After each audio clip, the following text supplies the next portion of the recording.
Okay, Chairman, I can confirm that we are now streaming live on YouTube, and I'll hand the meeting over to you.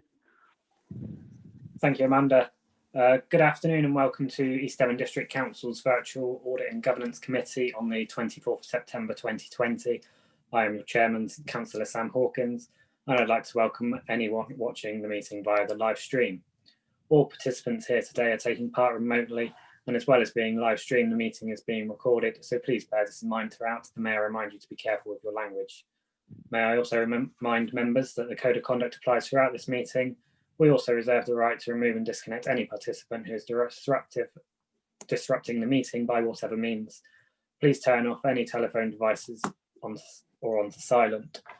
As this committee meeting is dependent on an internet connection and a power supply, in the event of a break in the internet connection or power cut, please bear with us as we try to reconnect. After 15 minutes, if we are not able to reconnect, we will consider the meeting adjourned and reconvene at a later date. Please check the committee page on our website for details. Please also make sure all microphones are muted when you are not speaking to avoid any background noise levels. Keep points short and do not repeat points that have already been made, and do not interrupt. If you wish to comment, please raise your electronic blue hand and wait to be called. All councillors will have been sent the agenda for today's meeting. Any members of the public who wish to view the agenda can do so by visiting our website, www.eastdevon.gov.uk. We will now start the meeting by doing a roll call of committee members here present. Can you please now unmute your microphone, and when you hear your name, please confirm by saying present. When you're confirmed you're present, please mute your microphone again. Councillor Sam Hawkins. Present. Councillor Paul Miller. Present. Councillor Dean Barrow. Present. Councillor Jessica Bailey. Present. Councillor Fred Cahill. Present. Councillor Steve Gazzard. Present. Councillor Paul Haywood. Present. Councillor Fabian King. Present. And Councillor Jeff Pook. Present. Thank you, Chairman. I can confirm that you are quorate today. Thanks, Amanda. So on to the agenda. Agenda item number 1 is public speaking. I've been informed that there are no members of the public registered to speak. So on to item number 2. If anyone has any comments on the set of minutes from the 30th of January 2020, please do this by raising your blue hand. If no blue hands are raised, I will take this as an indication that you all agree the minutes of the previous meeting. See no blue hands, so thank you. The minutes of the previous meeting are agreed. On to item number 3 is apologies. Now I've got my list. Councillor Phil Twist. Amanda, has there been any other updates? No updates, just Councillor Twist. Thank you. Item number 4 is the declarations of interest. I believe, Amanda, you're doing that by roll call? I am, yes. Thanks. Councillor Sam Hawkins. No. Councillor Paul Miller. None. Councillor Dean Barrow. None. Councillor Jess Bailey. None. Councillor Fred Cahill. None. Councillor Steve Gazzard. None, thank you, Amanda. Councillor Paul Haywood. None on this occasion, thank you. Councillor Fabian King. None. And Councillor Jeff Pook. None. Thank you. Thank you. Agenda item number 5 is matters of urgency. There are none. Agenda item 6 are confidential and exempt items. There are no confidential or exempt items which officers recommend should be dealt with in this way. And now on to agenda item number 7, which is a report from Alistair Woodland, the Assistant Director of SWAP, on the Internal Audit Outrun Report 2019-20. Alistair, it might be worth you going through sort of the overview of the report as well, just to help members become aware. We've got several newer members on this committee, please. Okay, yeah, no problem. Thank you, Chairman. Good afternoon, members. So this is our outturn report for 2019-20. In essence, it is basically bringing you up to date with the latest findings from our 1920 outturn for the plan for 1920. This would have been presented earlier in the year, but obviously with no audit committees, this is the earliest opportunity we've had to present this report. So in terms of what the role of internal audit is, as you mentioned, there is a number of new members on the committee. So just again, the role of internal audit is to provide independent assurance on the governance, risk and internal control arrangements within East Devon District Council. So this is to make sure that it's operating effectively and trying to deliver its aims and objectives. Okay, so if members first of all want to turn to agenda page 10.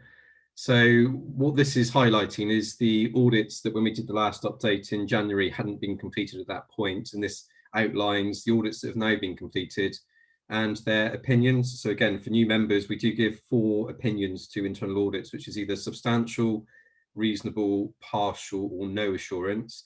We also do some non-opinion work, which is basically a kind of consultancy type work. So those opinions are listed there on page 10 for the work that was completed to finish the 1920 audit plan. The one I would draw your attention to is the data protection GDPR one, which we gave partial assurance to. There is some more information on that later in Appendix C, which I'll come on to shortly. What I would just highlight on agenda page 11, we did, obviously COVID-19 did come into being with a lockdown in March. It didn't affect our 1920 work to any great extent, so that's just a highlight. Even though COVID did happen in March, we were content with the amount of work and what we delivered in 1920. Scrolling down through the page, agenda page 12. So this just highlights progress through the year of the plan. Again, as this is an outturn report, you would expect it to be saying 100% being delivered, which it is. So 1920 plan is being delivered. For every audit we undertake, we also send out a satisfaction survey to ask those that we've done the audit with on what they thought of our work and where we could improve, and that gets turned into a score, and that score is shown there. So we're at the moment running at 99%, which is pretty good. On agenda page 13, so again, we highlight to the committee any changes that happened to the audit plan. So for 1920, there was one change that we were asked to accommodate, the integrated asset management contract, which, as you know, was a new contract in 1920. And we were asked if that could be pushed back into the 2021 audit plan due to bedding in arrangements for that contract. So that is in our 2021 plan, as you will see on an agenda item later. So moving on to agenda pages 16, 17, this highlights the whole plan for 1920 last year. And what you have here is the audit area or audit name that we undertook, the quarter it was due to be done in, status, i.e. final.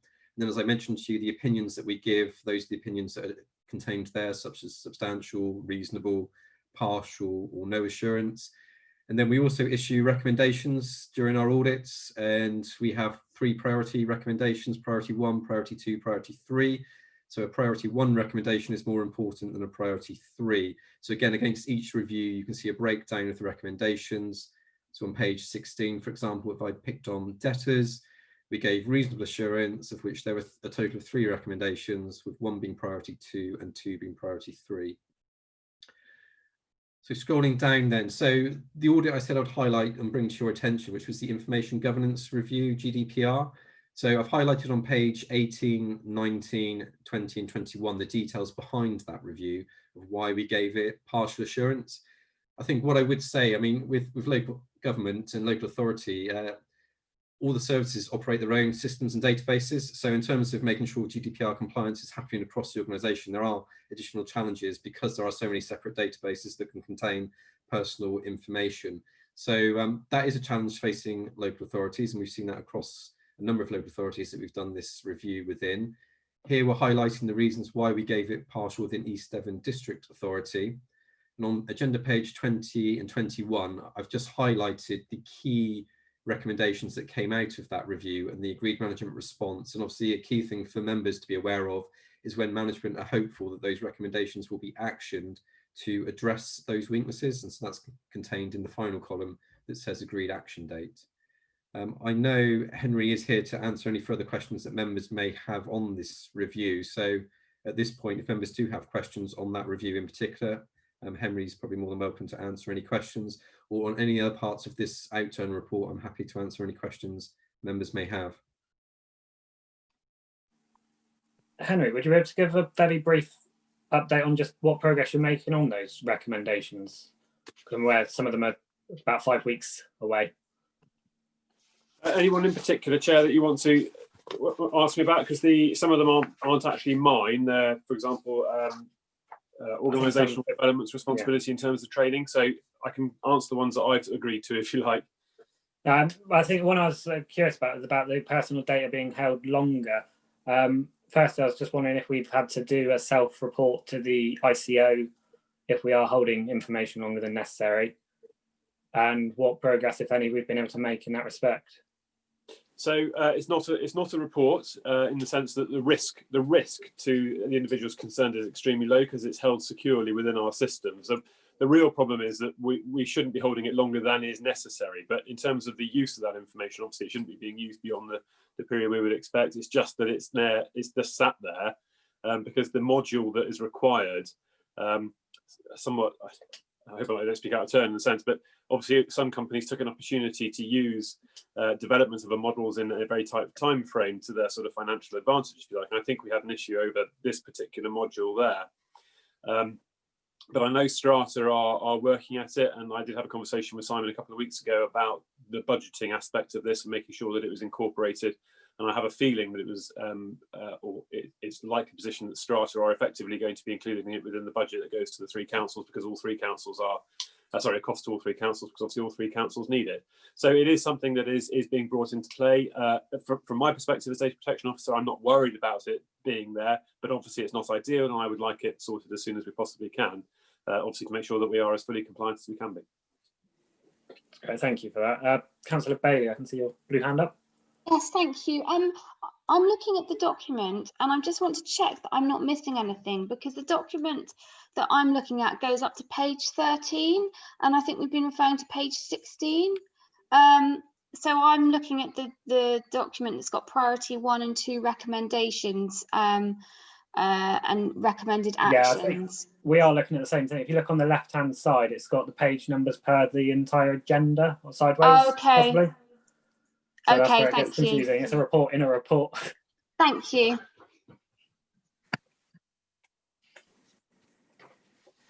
I can't see any more questions from anybody. Alistair, did you have anything more to add on that? Nothing more to add on that. As I say, that concludes our 1920 audit work, so I have nothing else to add. Okay, Councillor Barrow would like to speak. He's raised his blue hand, Chairman. Yep. Councillor Barrow. Thank you, Chairman. It was on that specific item. How much money were we talking about for a part of a module, Simon? I was hoping Henry could remember the figure from the top of my head, but I need to double check. I think we were talking just over £10,000, something like £13,000 for a module, I think. Does that ring a bell, Henry? I think that might be the cost that's split between, that's our element of the cost. Yeah. So I had a higher, I thought it was in the 30s. Yeah, so that could be yeah, I think you're right. So Strata were negotiating with Civica over the price for that module, but we do need it and we will progress it. Okay, thank you. Councillor Miller. Thanks, Chair. Just a general point. I'm actually finding it very difficult to follow, even as a Vice Chair and having attended the briefing. I found it very difficult to follow Alistair's references. May I suggest, perhaps not at this meeting, but in a future meeting, we actually get Alistair to share his screen so that the committee can actually follow exactly what he's referring to, because I found it very difficult to follow the exact pages to which he's referring to, and I've not really been able to contribute to this item as a result.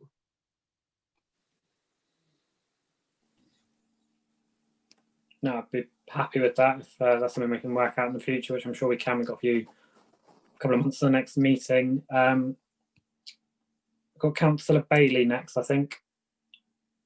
Don't know if that's a new hand. Yes, thank you. Could we hear a little bit more about information security awareness training and what that actually means? Yes, so as part of the general data protection or GDPR training, I did face-to-face training with all members, with all officers, and it was offered as part of the welcome. But Strata has its own policies around the security, data security within the computer, within the IT systems, and that's what this refers to. So they are in the program, or they have pretty much chosen the module, and it's been awaiting rollout. I think it was going to be February 2020, but I think that obviously got delayed with COVID.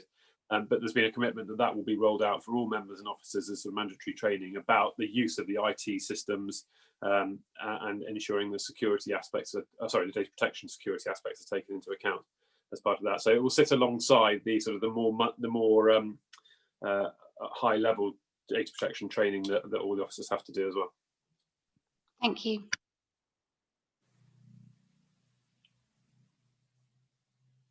Right, I've just paused just to check there were no blue hands. I can't see any more cropping up. So we're being asked to note this report.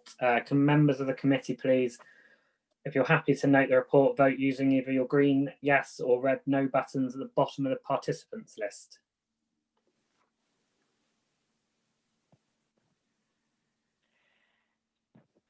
Okay, I have 8 votes for, 9.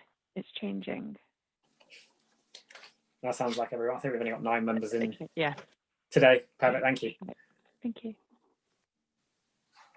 So on to item number 8, which is the internal audit annual opinion report for 2019-20. Back over to you, Alistair.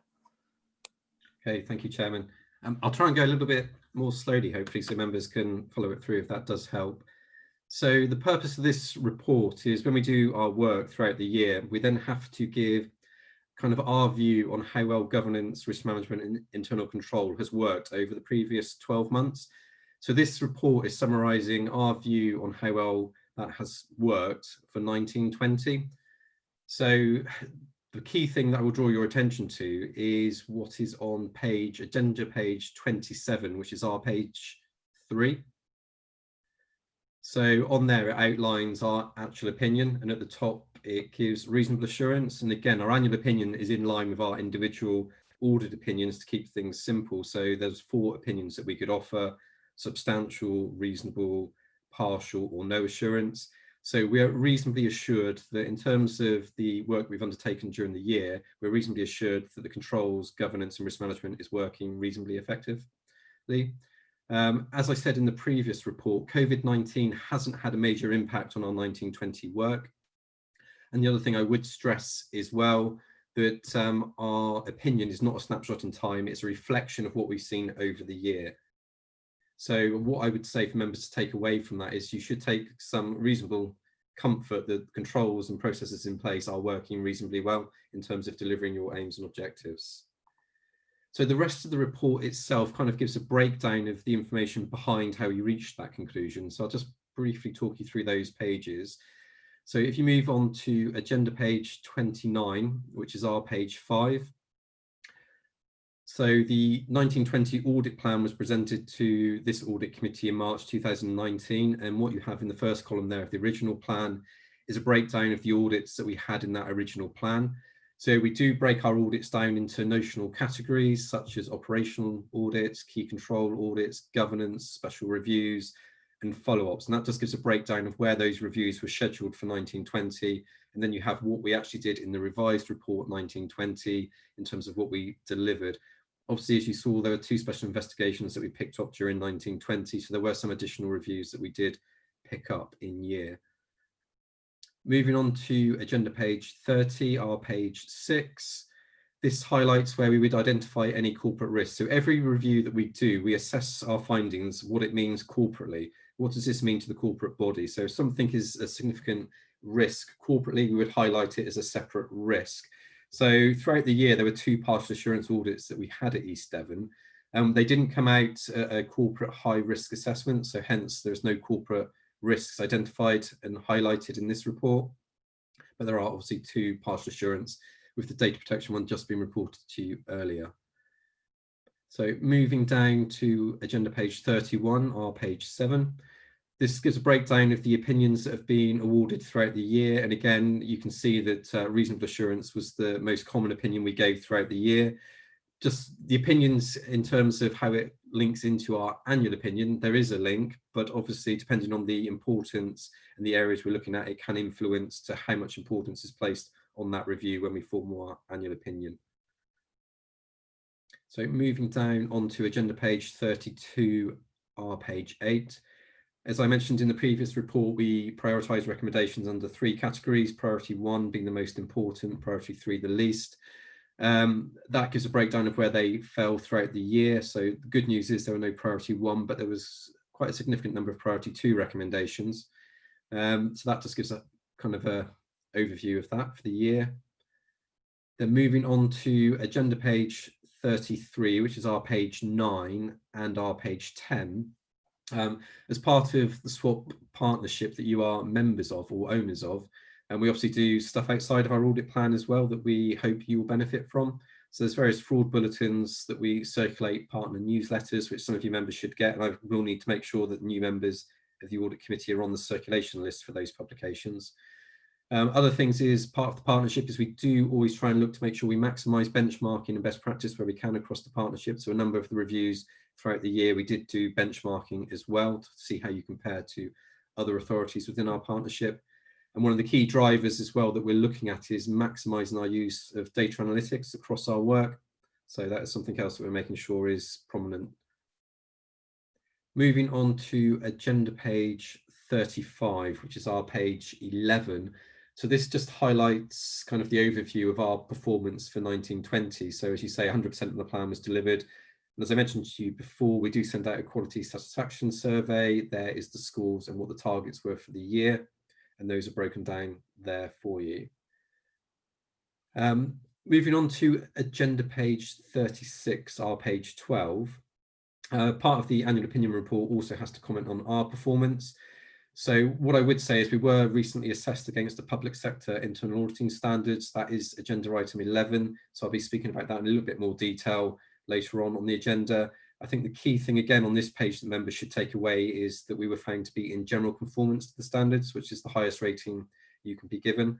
So within the public sector, there is public sector internal auditing standards, and we have to comply with those. And we were independently assessed and found to be in conformance. So that's the key thing on that page.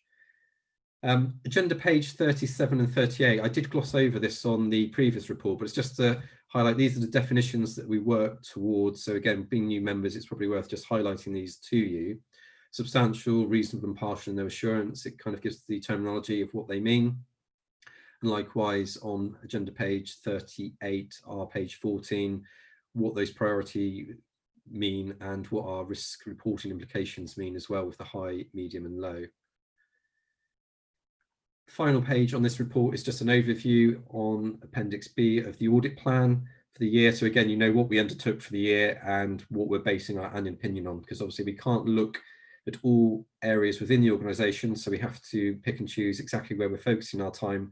So this is showing how we reached our audit opinion and what we did and did not look at. So that summarises the report. I think the key thing for members to take away from it is the assurance level that we are giving overall, which is reasonable assurance. And I'm happy to take any questions members may have on that.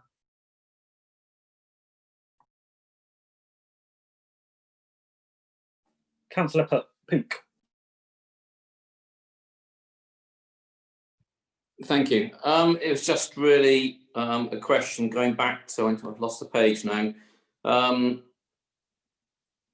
When you were, it's satisfaction, so it's agenda page 35, quality of audit work, overall client satisfaction. Is that something that's given by officers or councillors or what? Or do you just give yourself 95% satisfaction? So when we complete a work, we have a standard satisfaction survey, and that would go out to the officers that we've undertaken the work with. So there's a series of questions that we would ask them, and they respond to those questions, and that calculates the overall score. What I would say is moving forward, Swap as a company, we will be looking at surveying members and senior management at all our partner sites as well to help engage their views on where Swap is going and what it needs to do to help ensure that we're operating effectively. So that is something to look out for probably within the next sort of 6 to 9 months. It should be coming members' way and senior officers' way. I think that would be useful because one thing, it's about 5 years since I've been on audit and governance. When I went through this the other night going through it, I was sort of overwhelmed by all the sort of the audit and governance speak. And maybe on that quality, the quality of audit work, maybe when the officers are dealing with it all the time, and I'm sure Simon and those understand exactly where you're coming from. But it's maybe for quality of audit work for councillors to maybe put it into a bit more layman's speak, and so I don't know if I'm not suggesting how you should do it or you're doing it wrong now or anything. I'm just sort of saying there's a massive amount of information that's coming through, and to be honest, I look at it and I think, what does this really mean? So on quality for assurance or quality of work from a councillor's point of view, fantastic presentation, it all looks good, but I'm not really 100% certain what it all always means. I'd just like chip in there. Me and Alistair are having a chat after this meeting, partly to also cover members' training needs, which I think this obviously is going to need to feed into, and we'll look to work out what we're going to do to move forward, which I think will probably address a lot of that point, Jeff.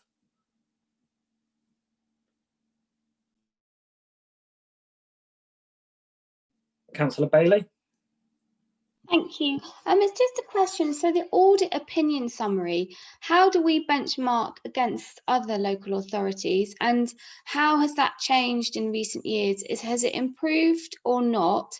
And I'm sorry if I should know the answer. I too also found it quite difficult with all the kind of, the kind of material to understand it all. So I'll just be grateful if you could comment on that. Thank you. No, thank you. Yeah, as the chairman said, we will be talking about training sessions after this meeting. What I would just highlight to members, we are scheduling in a swap-wide training session for members in November. We'll be circulating the flyers hopefully in the next week or so. So do keep an eye out for that, because that'd be a useful training session for members. But we will be looking to do some bespoke training session for you guys over the next couple of weeks as and when is needed, as well as circulating some useful information that hopefully will just give you a bit of grasp with, I guess, some of the audit terminology.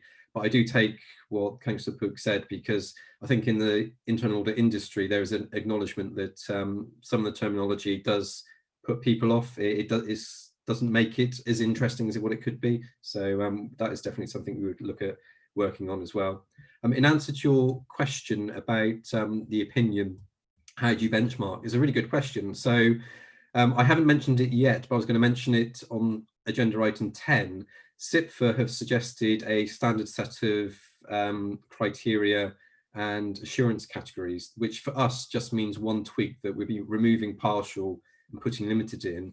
And so for us, like I said, it's quite a minor change, but what they're trying to do is encouraging local authorities to kind of have a uniform standard categorization of opinions, so you can do more benchmarking to see how local authorities compare.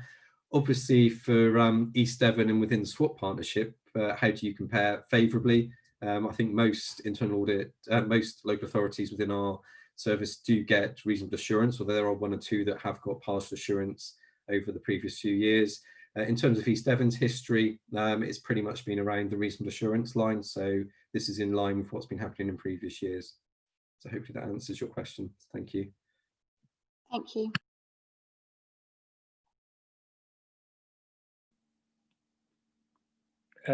Councillor King next, please.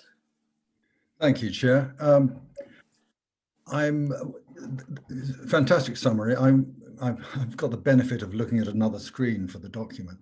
And for those that haven't, if I can spell it out, I'm looking at page 39, and it's headed Internal Audit Work Plan.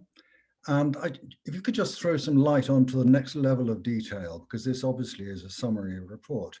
You have audit types, column on the left, audit types, and this goes on for 2 pages. First 3 I'm interested in. special investigation. There are two versions of that. And the audit area is additional, special investigation 1, and then special investigation 2. And then the third line is operational audits, development management. So if I'm interested in that because of what I'm involved with in casework and so on, what do I make of that? What do they refer to? Thank you. Okay, I think this is probably where I guess the benefit of how the audit committee cycle works and gives information at certain points. So for all the reviews that you see in Appendix B, the detail behind what these reviews entailed were contained in the annual audit plan. So you will see this information on agenda item 9 for the 2021 audit plan of what will be covered. In terms of what we found on each of these reviews, these would have been reported throughout 1920. So I think details on special investigation 1 and 2, some of these details would have been reported, I guess, throughout 2019 at some point. Likewise, we don't generally give as much information on what we found where we give reasonable or substantial assurance. We generally report by exception. So what goes through to members, you will get more information on the partial or no assurance audits, or potentially if there's an audit that is of particular interest and non-opinion, we would flag that information to members. We also would provide information on follow-up reviews. So again, just to clarify what follow-up reviews are, we reported in our previous report GDPR, and we gave that partial assurance. A number of recommendations were in there. Again, as a committee, you want to ensure those recommendations are actioned. So we have a follow-up audit for GDPR in the 2021 plan to make sure those recommendations are implemented and the risks reduced and removed. So in terms of the detail, I guess it's contained throughout what was reported in 1920 through the audit agenda. But if there was anything specific that you want, like I said, we could probably look at pushing some of that information your way now to bring you up to speed. Thank you. And you made it very clear. Thanks very much. Good answer. Councillor Pook. Yeah, I think it's following on from what Fabian was saying there. It's be interesting if with somewhere there would be like a link, if this had been reported in a previous audit and governance meeting, if there's a link there, because if we weren't at the meeting or if we'd forgotten what it was, we wanted a quick review, so we could sort of say, well, you know, what areas of development management did it look at, or what areas of corporate health, just so we can see what the scope. I'm not, you know, what the scope of the investigation was. I'm not wanting to look at the whole thing, but you know, at the moment, I can imagine what health and safety would do, but if I knew the scope, it would just be a bit more informative to me. So I don't think, I'm not saying we should have all the information here, but you know, maybe a sheet of links so you could actually go and look yourself would be useful. I think it's worth remembering these are all on previous minutes of this committee. So we've already got. But on many other things, we have links. You know, and Simon's financial reports will always have links to the budget and things like this. Going back to previous cabinet reports, etc. And if there was just a simple list of links, so we didn't have to think, oh, was it which audit governance meeting was it? So we could go and find out, because at the moment I've no idea what you know, what the actual subject or scope was of some of those investigations.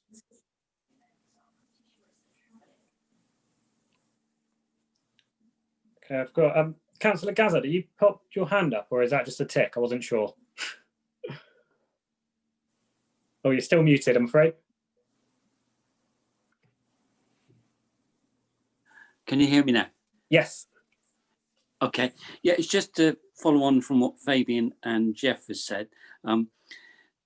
I concur with what their comments are, and I thought that at previous audit and governance meetings, it was discussed about giving members updates, and I appreciate that what you say, Chair. But obviously there are new members on the committee now, and I would be really interested in the three that Fabian mentioned, and I thought that we were going to be given an update at ongoing governance meetings with issues such as those. So perhaps I misunderstood, but I would concur with what Fabian and Jeff has said.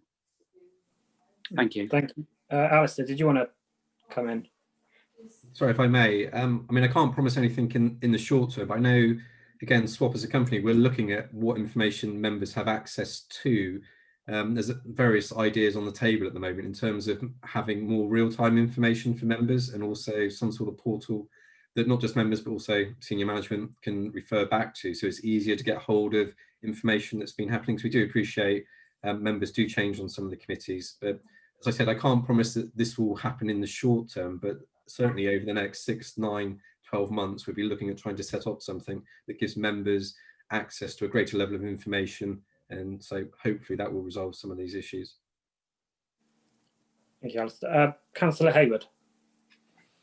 Thank you, Chair. I just wish to, reinforce that wish. Really, I think it'd be very helpful. Members of this committee are reviewing such things, and it's always handy to be able to interrogate them, to drill down a bit deeper.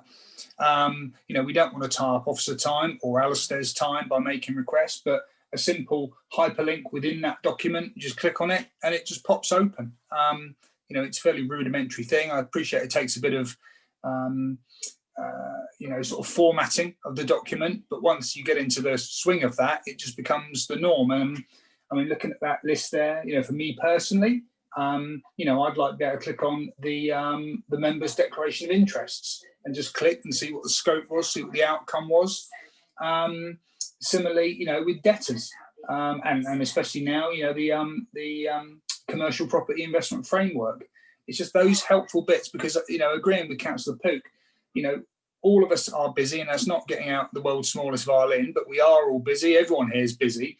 And so if you have to go back through the audit and governance, you either find that the minute, you do a sort of search through it, or you trawl through it, and it all takes time. Whereas just a blue hyperlink, click, it's done, it's on your screen. If you're interested, you look at it. If you're not, you won't. So if it comes to a show of hands to say, yes, please, I'll stick mine up. Thank you.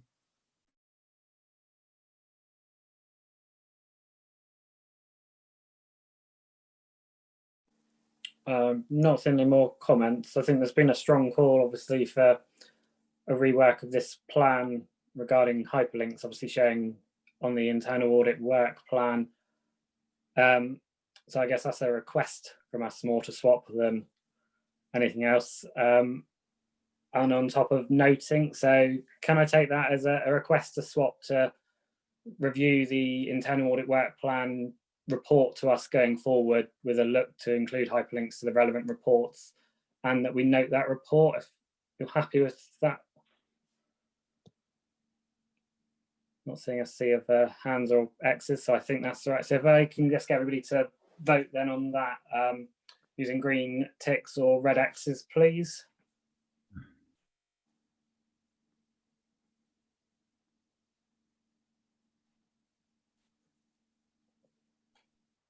I believe we've got a sea of green ticks, so I'll take that. Yes, Chairman, you've got nine green ticks.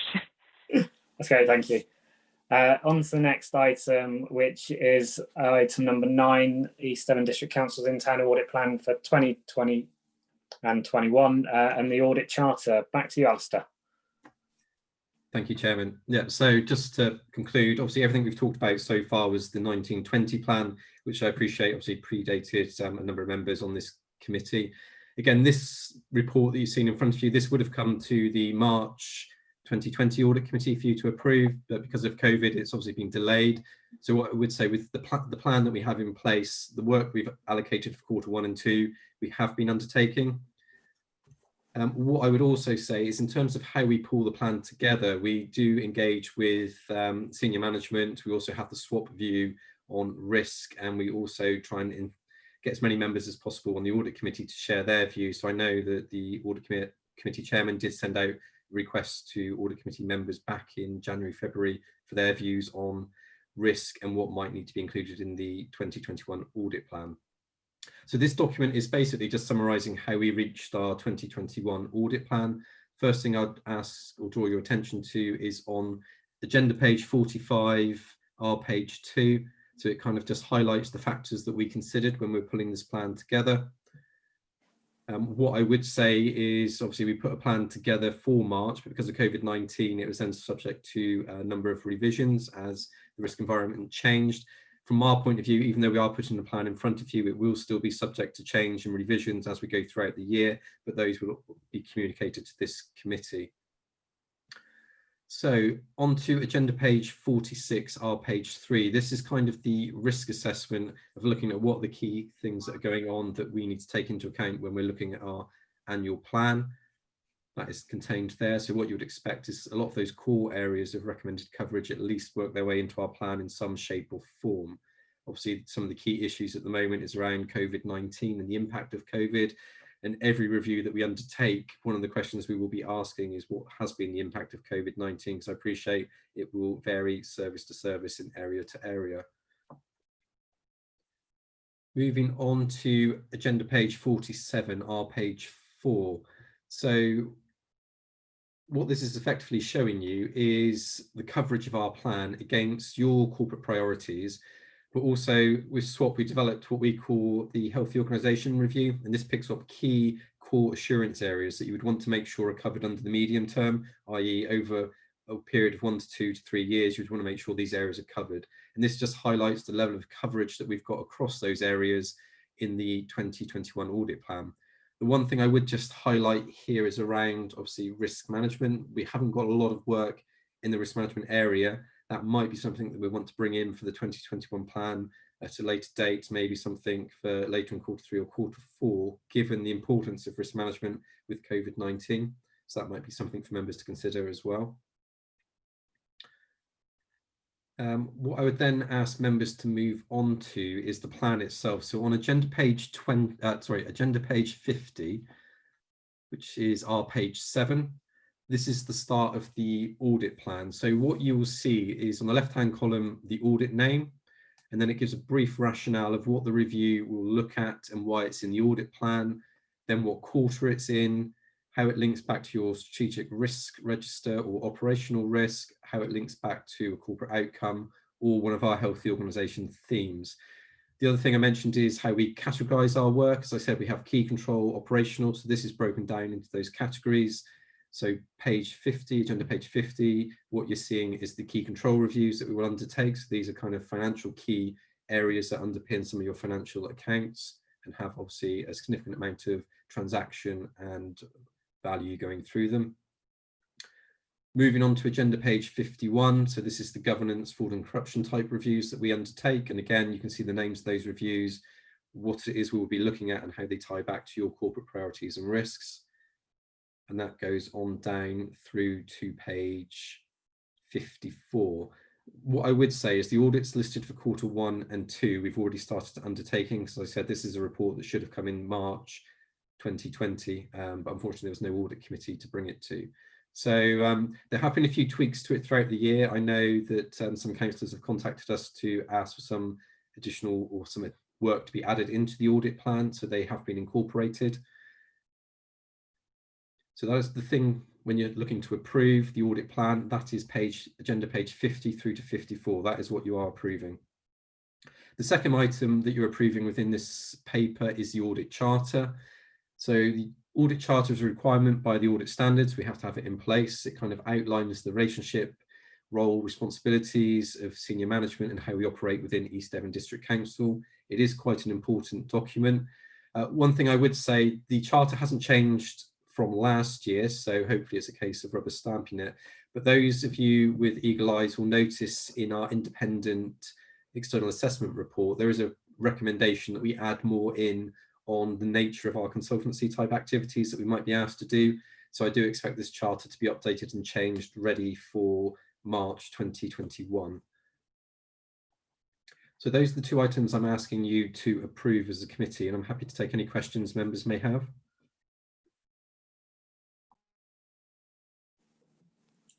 Yeah, go Councillor Hayward, please. Thank you, Chair. Thank you, Alistair. No real comment from the content. It's just a minor request from me in terms of, because this is a public document, public can read this, and we're all aware of the issues of website accessibility, etc., that started yesterday. On your page 2, 3, and 4, would it be possible just for those members of the public and councillors who have some sort of visual impairment, just to try and do less of this sort of very blue shading with white text in? I mean, I'm quite lucky. I've got a screen here, I can enlarge it, but it's actually quite difficult to read. I mean, the text necessarily has to be small because you've got a lot to get into a standard A4 landscape page. But just that sort of, and it looks lovely to look at, but actually it's quite difficult to read. And you know, we're trying to make this accessible to as many people as possible. We'd love every member of the public in East Devon who has an interest in internal audit activity. I'm sure that's all 140,000 of them to be able to read this document. But a great many perhaps couldn't. So it's not a criticism. It's just a request. If it could sort of just, the formatting could be simplified a little bit without detracting from what you're trying to say. So thank you, Chair. Sorry, it's not really it's a complaint about the content. It's all fine with me, but just about the formatting of the text. Thank you. No, very valid, important point. Thank you for raising that. Councillor Bailey. Thank you. I would like to ask about the audit area on decision making. And I'm interested to know the nitty gritty of how you evaluate that and what you do to look at the decision making. What's the procedure? Or do you pick particular subjects and look at them, or topics or decisions that have been made? How do you evaluate that? Thank you. Yeah. So in terms of, at the start of every audit that we undertake, we have what we would call a scoping meeting. But prior to the scoping meeting, we also do what we would call the desktop review. So this would be looking at the relevant legislation, arrangements that are in place, best practice, pulling all the information together to start assessing what it is in detail that should be looked at. So it's at that stage that I guess the nitty gritty of what will exactly be looked at and how it will be looked at is defined and pulled out. So I guess at this stage, I wouldn't be able to tell you the detail until that background research is done in detail, if that's okay. But I'm certainly happy to, once that review comes into being and we start doing the scoping, sharing the information with members if that's the case. Thank you. Councillor Barrow, please. Thank you, Chairman. Page 50 or page 7, whichever. Council tax and NDR. This looks at the strategic risk of failure to collect all income due to the council. Can we add a slight thing to it? Is there a mechanism for checking when a property moves from a council tax to NDR, such as a holiday let, that we're still not incurring costs in collecting bins and that type of thing? Because if they're no longer paying any council tax and maybe below non-domestic rates bills or business rates and don't actually get a bill because of the subsidies, we might still as a council be incurring costs for collecting of bins and such as. Would there be a mechanism to check that? And if not, maybe look at that. Yep, that's something we can pick up. I've made a note and I think my colleague has as well. So that's certainly something we can pick up as part of that review as well and make sure we report back to you so you have your answer. I've got Councillor Pook, please. Thank you. Going at the list at the moment, on page 52, the asset register, I seem to remember about a year ago, it was identified that this, I thought SWAP had identified there was an issue on this. Is this a second audit of the asset register or work on the asset register, or is this sort of a continuation of the work that was identified some time ago? And the one below that, business grants, to checks on the discretionary business grants. Are these the COVID ones or are these individual ones? And secondly, that's a massive list of work to be done. What is the budget for all our SWAP, all our audit and governance work, the overall cost? And is this a finite list? If we as a new committee identified other subjects which we think should be investigated, can we add more in? And if we asked to add something in, have we got a sort of rough price so we know that we aren't asking for something too expensive, or it's the cost is relevant? Is that enough for you, Sam? Okay, Yeah. so you happy for me to answer those, Chairman? Yeah, Alistair, if you go in, I don't know if Simon needs to chip in on any of those points as well. He might do on a couple of, so the asset register, this is one that actually a member of East Devon District Council asked us to look at in detail. So it's not a follow-on from a previous review. It is looking at the asset register in its entirety across the whole organisation. That work is in progress at the moment. In terms of the business grants, this is work and support that we provided in Q1 and 2. So we undertook some of the checks on the spotlight system that I think central government made available to local authorities to use for checking the legality of the claims that were being made. In terms of how we operate and cost, I don't know the exact cost. That is something that Simon may be able to pick up. In terms of how we operate, we're always happy for members of the audit committee to have an input to the annual plan.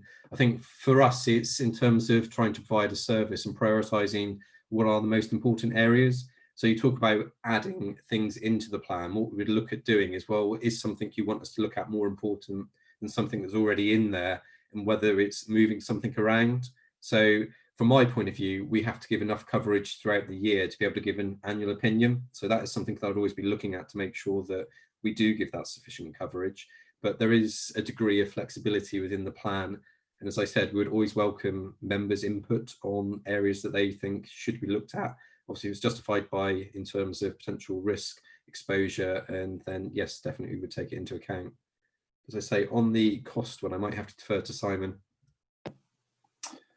Thank you, Chair. I'm just desperately trying to log into our system to get the amount so I don't give you the wrong figure. I will come back on the actual figure, but just worth highlighting, what we pay for is a number of days per year, and that's what makes up your audit plan. So those audit days we can allocate as we like. So if and I think you may have referred to this, Alistair, but so in terms of it's the committee's decision in terms of how those days are spent. So if partway through the year we want to drop certain audits because you want to put higher priority ones in, as long as we keep within those audit days, that's the annual fee that we pay. We can always pay for additional audit days, but we haven't budgeted for that. And so far, I think every year with SWAP, they've been very flexible in terms of keeping within the annual sum. So for example, this year with the grant work that came in terms of the additional checks they did for us, they've done that within their overall audit days, but have swapped around or saved time on other audits. And I suppose just a point, while I'm still waiting for the account system to log in, there's no audit fee increase for next year has been confirmed in terms of helping local authorities. There was going to be a percentage increase, but we've been notified in terms of local authorities' financial position. SWAP have gone back and looked at their finances as well and have said that there won't be an increase for next year. I will come back to you, Chair, by the end of the meeting over the cost of SWAP. Do you need us to keep talking? I've got Councillor Barrow, please. Thank you, Chairman. It's to do with the audit plan for 2021. I know that we've missed a number of meetings, so that's how it goes. But in previous, we've usually known the number of days that have been allocated to each audit, and then how, within reason, you then understand how complicated the audit might be. So within the audit plan, we've had days allocated per audit and a list of that, and I can't remember seeing one. It might be because we didn't have the meeting, and usually that plan would have come to us, but I can't remember whether it's been emailed out. If we do have one, can it be emailed out at some point after the meeting so that newer members would understand that, for instance, decision making in Q4 might be 10 days of internal audit time, or it might be 20, I don't know, or it might only be 2. So there's a priority base on how many days that internal audit time might be. So if we can, and there is one after the meeting, would be lovely. Thank you. Yeah, thank you. If we can get that, if we've got it somewhere, that'd be good to circulate, because I don't remember seeing that either myself. Okay, can't see any more hands, although I've got a couple of ticks against Councillor Gazad and Cahill, but I don't know if they're from the previous item. So do shout if you want to speak, please.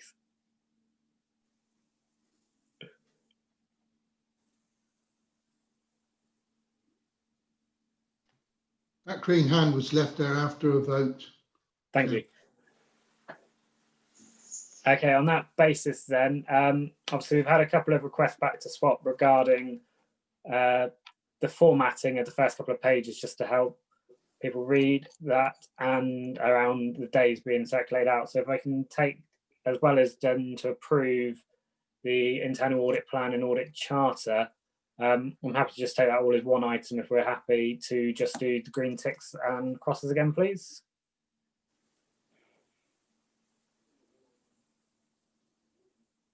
I can see 9 ticks, so I'm taking that as approved. I'm sure I'll get shouted at otherwise. Excellent. So on to the next item, and that is item number 10, the internal audit plan progress for September 2020. And we're back with Alistair. Thank you, Chairman. Yes, as I said, a number of these reports would have been spread out over the previous 6 months. So this report is very similar to the outturn report. It's effectively a report that you become familiar with, because it just provides an update on what we found on the work that we've undertaken. So you've just approved the 2021 audit plan. As I mentioned to you, the work we had listed for Q1 and Q2 was already underway, because obviously we can't leave all the work until Q3 and 4. There simply wouldn't be time to deliver it. So this highlights where we are with the plan.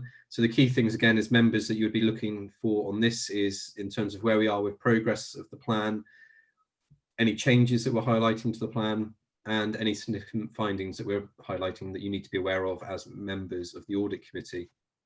So if you firstly turn to agenda page 63, which is our page 2, so this would highlight work that is being finalised since your previous update. So here we're highlighting 3 reviews that have been finalised. Obviously, there was a number of actions that we undertook, but because of COVID-19, a number of officers were obviously, I say, indisposed with the changes to remote working and the pressures on their services. So we have had to rejig some of our work throughout Q1 and 2. So in terms of where we are, we'd be hoping that more work would be complete, but there is quite a lot in progress at the moment as officers have become more available throughout Q2.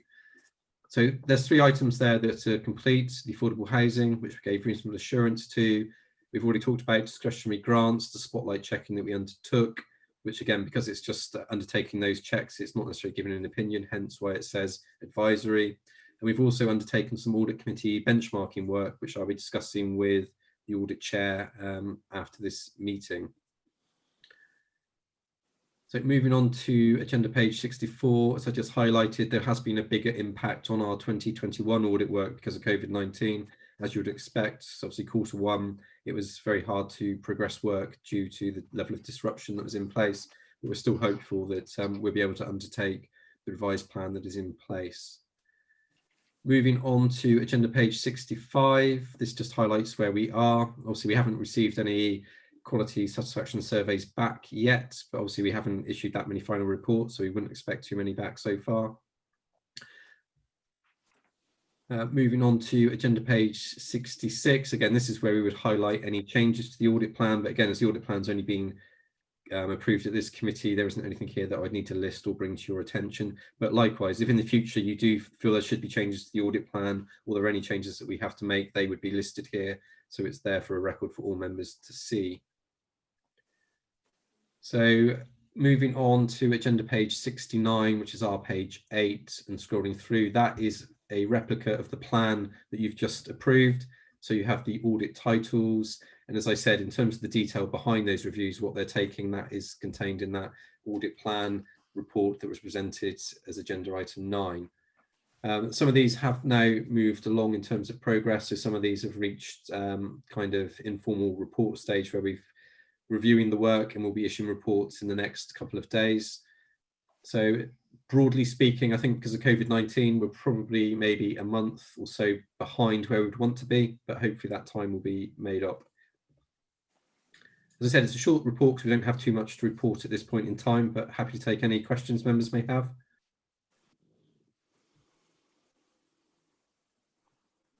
Councillor Gaza, please. Thank you, Chair. It's on page 63, the list that you've got there. And as you say, you've got discretionary grants spotlight checking and the one below it, and you put no opinion. I just wondered why there's no opinion. I would have thought there would have been opinion, but that's just my my view. Thank you. Excuse me. Yeah, because the nature of that work in terms of not necessarily assessing controls, it was a benchmarking exercise on the audit committee. Hence, we wouldn't be giving an opinion because it's not necessarily a reflection on the control framework as such. Likewise, for the spotlight and checking discretionary grants, we're reviewing the applications that were put in and checking it against the data in Spotlight. We weren't reviewing the whole control framework of discretionary grants. So again, we're not necessarily offering an opinion on that area. So that's the reason why those don't have an opinion. Alistair, on that same token, can I just ask what's the difference between final and complete, please? I do apologise. There is no difference. I think it comes out of our audit software system that when we issue the final report, it gets updated and says final. But we have in our system where we do quality review process post close down, and when that's done, the status gets changed to complete. But for audit committee purposes, it's kind of, I guess, immaterial. So usually we just stick with saying final. So I do apologise that it says complete, but complete and final is the same in effect. Thank you. I can't see any more questions on that. I'm holding. No. On that basis then, are members happy to note this report using the green or red buttons, please?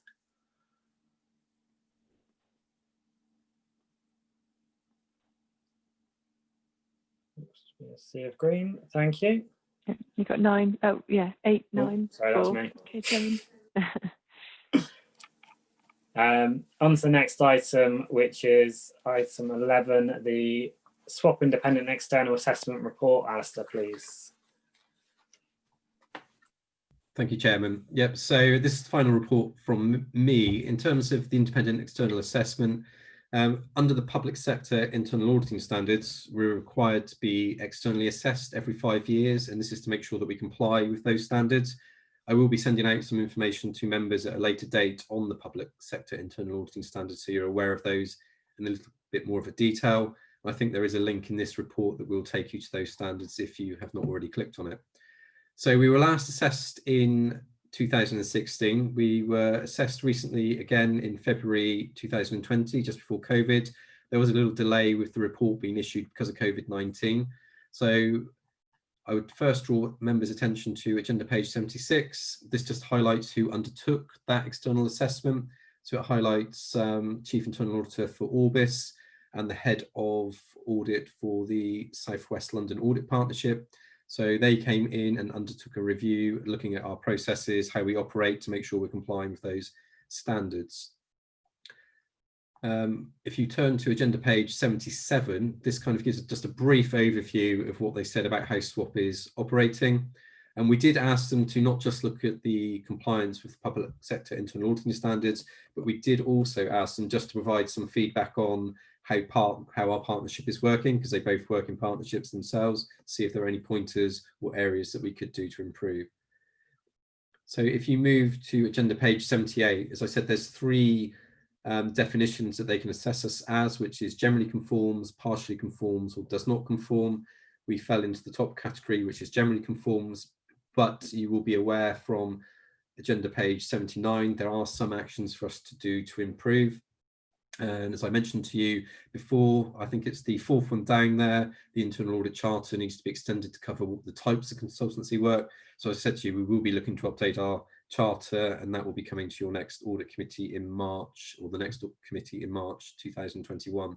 But these actions here, one of the other things that was picked up is the external assessment itself is usually monitored through the SWAP board, which we have a member rep from every partner. So Councillor Hawkins is the rep for us. And this would be monitored by the SWAP board with limited information coming to you as audit committee members. What was recognised and when they undertook this review is we should probably share more information with you on where we are with our external assessment and the progress we're making on our actions. So I will be providing an update report on the progress we're making with these actions in due course later in this year. As I said, in terms of how we operate, East Devon is an owner of SWAP. So you do have an invested interest to make sure that we are operating as effectively as we can. And again, part of the role of the audit committee, part of your role is to ensure that your internal audit service is complying with the necessary standards. So providing that information to you will hopefully help you fulfill that role. So that's it from that report. I'm happy to take any questions members may have. Chair. So sorry, yes. Sorry, I haven't got a blue hand on my option. Sorry, Chair. I didn't realise, I didn't think there was going to be any questions. I was just going to say before SWAP finished their suite of reports, the charge for 2021 in terms of SWAP is £120,168 plus VAT. So I don't know how much Alistair gets and how much Georgina gets of that, but it's 120,000.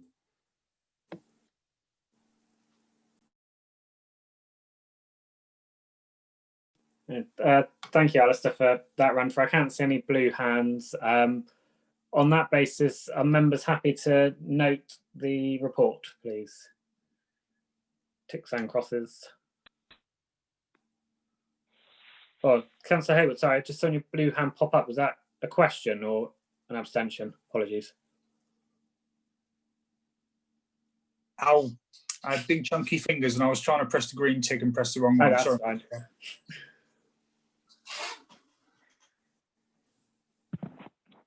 Okay, Chairman, you've got 8 green ticks. Thanks. Out of 9, I'll take that. Yeah. Okay.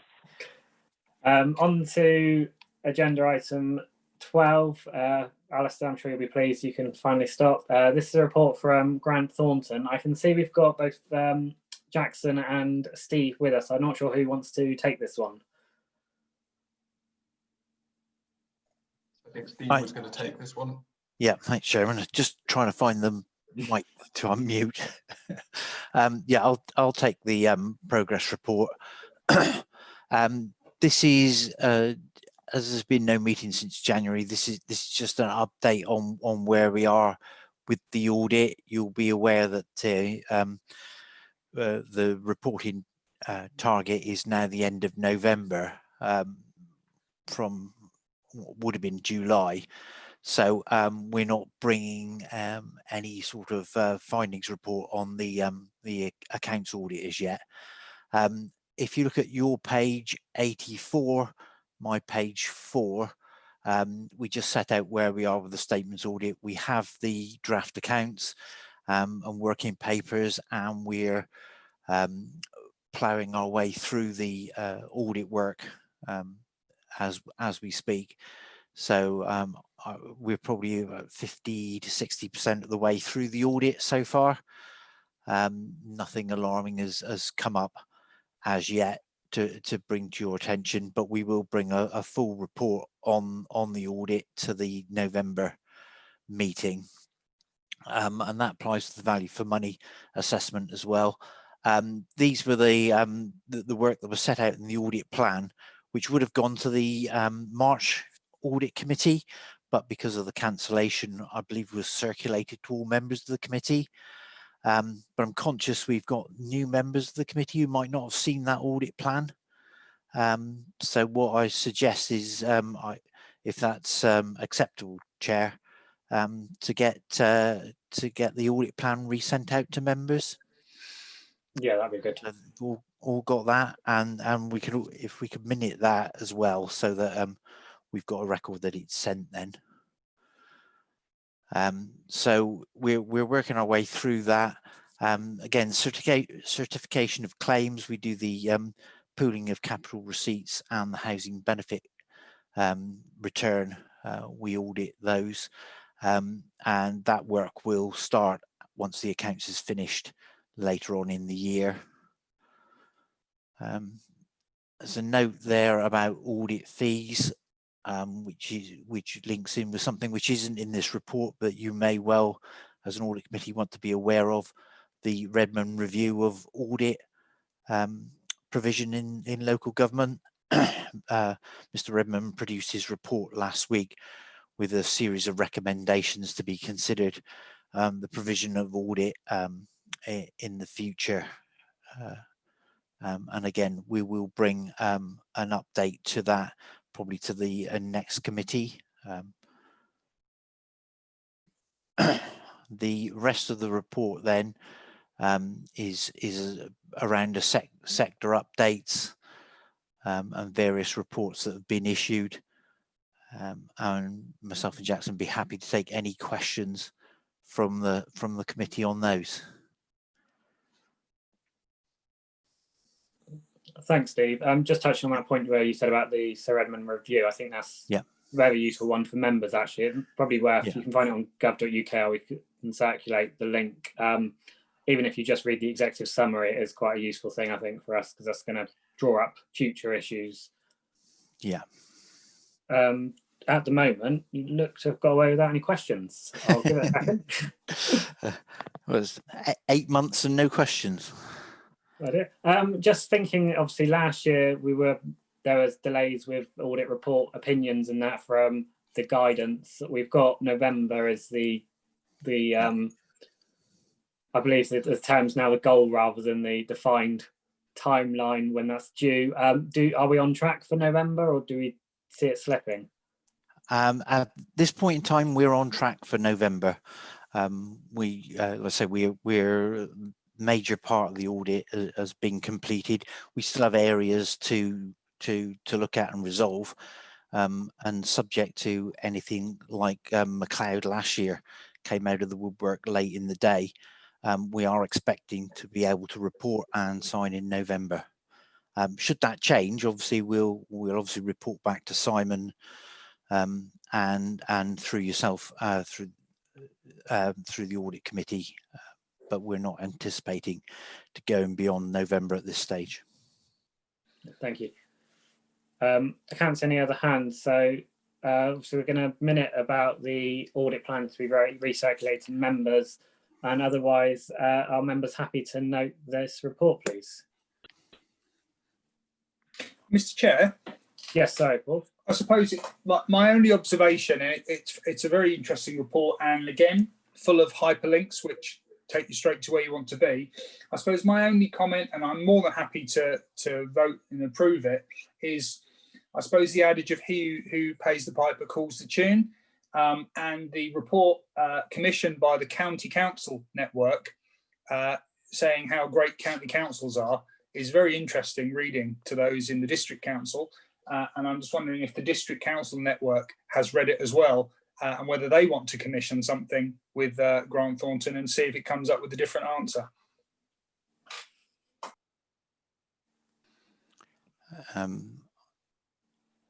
I don't know who's best I'm taking that as a rhetorical question. So. Most definitely, yeah. It doesn't require an answer. I suppose it's not much of a question as perhaps a statement. Yeah. Thank you. No, thanks, Paul. I think we're there with voting. I know I sort of chopped it up right at the last second. Yeah, that's the majority. Yes, yeah, we've got 8 green ticks. On to the next item, which is Agenda 13, informing the audit risk assessment 2019-20 responses with Grant Thornton. Yeah, thank you, Chair. So I'll take this one. So again, as has been mentioned a few times, this would normally have come to committee at a slightly earlier date. So as part of our planning and risk assessment for each audit year, our auditing standards require us to make ask a number of questions of both management and those charged with governance. And in the case of East Devon, those charged with governance, as in a number of local government bodies, is the audit committee. Now, the report that sits in front of you is the responses from management to those standard questions that we're required to ask. The idea of these questions is to identify any risks that we may need to be aware of as part of our financial statements audit. So this relates to the 2019-20 financial year. What then happens as best practice is this then comes through audit committee, so that you as those charged with governance have an opportunity to review the responses from management to ensure that they're in line with your understanding of the organisation as well, to have any comment and almost at the end state that yes, that the responses are in line with your understanding as those charged with governance as well. So I wasn't going to go through page by page the responses. The responses we've received from management are the item agenda. I suppose the ask is for any questions on that, and then for committee to confirm that they are or are not satisfied with those responses from their point of view. Thank you. I can't see any questions coming up at the moment. A lot of quick reading. Yeah, I appreciate some of the questions and the content is a little dry potentially, but unfortunately that's the joy of audit. Need to ask, absolutely. Councillor King, I can see your hand up. Thank you, Chair. I want to ask a question which is particular, but please don't put any emphasis on it. Treat it as an instance. Under fraud, on the page 104 or document page 8, it illuminates what is at issue under this heading of fraud. Matter in relation to fraud. It goes into some detail. And that is enlightening. It puts a boundary around what's going to be looked at. I'm very interested in looking into this further. And to look further, it'd be useful to see some examples. It's work yet to be done, so one can't actually say, well, here is the result, the outcome of it. But how can I find out more in this area about the audit of matters in relation to fraud? Sure. So the queries and some of the detail set out on page 104, as you say, so that comes specifically from the external auditor's requirements under ISA, so that's the International Standards on Auditing. So ISA 240 covers fraud in respect of the audit of financial statements. So it sets out for us as auditors what our responsibilities are, what we're required to do. That standard also sets out some presumed risks of fraud that we need to be cognizant of as we're undertaking our financial statements audit. So when our audit plan is recirculated to members, one of the risks that you will see in that plan is the risk of management override of controls. Now that is a presumed risk of fraud at all entities, not just local governments, that's corporate entities, charities. Every audit will have that risk. And so what we would do in that is set out some specific procedures that we will undertake in respect to financial statements fraud. So that will cover things like journal entries, so where management are journaling in financial transactions into their financial ledger. It will look at key estimates, key judgments that management are making, because as auditors we have to come at the audit from an assumption that there is a risk that management are trying to undertake fraud. Now, like I said, that's common across every entity. That's not us saying we think there's a high risk of fraud present at East Devon District Council or Simon and his team are trying to commit fraud. That's absolutely not what we're saying. But it sets out the audit procedures that any auditor needs to undertake in respect of fraud. This is part of our planning. So some of these questions and some of the answers to these questions may lead to additional audit procedures depending on what the answers given were, if that makes sense. So if we were alerted to specific areas in respect of fraud, that then may require us to take additional procedures that we wouldn't normally plan to undertake at every audit in respect to a specific criteria. The responses given don't give us any concern in terms of having to undertake any additional specific procedures over and above those that we would normally plan to undertake in our work in respect of detecting financial statements fraud. Thank you, Chair. Supplementary, please. I think very useful, and I realise that you're covering off any alarmist inferences there, none intended. No. We are concerned here with internal audit, understood. How the work of the council and the officers is also to interface with residents and local industry and business entities. And at that interface, the officers obviously have a very carefully regimented procedures for dealing with that interface, and indeed fraud can take place within that interface.